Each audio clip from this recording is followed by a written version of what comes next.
Buongiorno a tutti quanti ragazzi, eccomi qua tornato, lo chef Tony Sardeò che vi propone come sempre le nostre ricette nostrane di noi.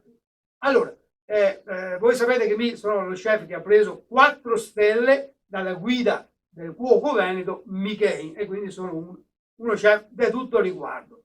Prima di cominciare questa nuova ricetta che vi propongo, vi domanderei sempre di iscrivervi al canale YouTube Vinicio Corrent e di mettere un bel like oppure un pollice su. Mi raccomando che sia il pollice e che non sia altre dita, questo è bene specificato. E adesso noi andiamo a passare a preparare questa ricetta, quest'altra ricetta, che è praticamente la ricetta di un piatto tipico veneto, ed è il famosissimo baccalà mantecato. Ed è un piatto povero, e infatti si dice è un povero mantecato.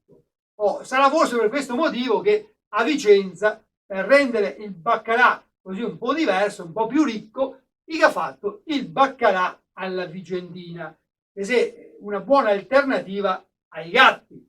D'altra parte ricordate sempre il famoso detto: veneziani gran signori, padovani gran dottori, vicentini magnagatti e veronesi melegatti. Chiarito questo concetto di carattere anche un po' filologico, passiamo alla preparazione del baccalà. Bisogna lasciare il baccalà sull'acqua per 3 giorni almeno. Ecco, 3 giorni mi pare un po' tanto. Aspetta che domando alla Maria cosa che mi consiglia.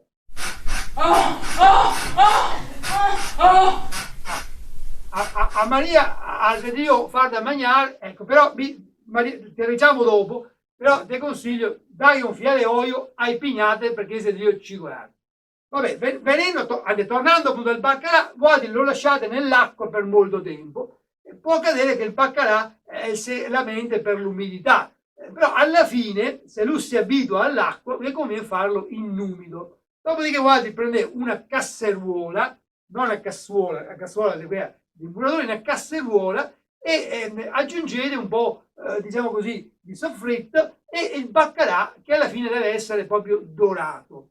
Alla fine che sono ecco, queste cipolle, un po' di peperoncini e quant'altro, insomma, e lo servite. Come sempre, meglio provare prima il gatto perché è sempre una garanzia, e se non avete il gatto, cosa devo dire? Andate in pizzeria.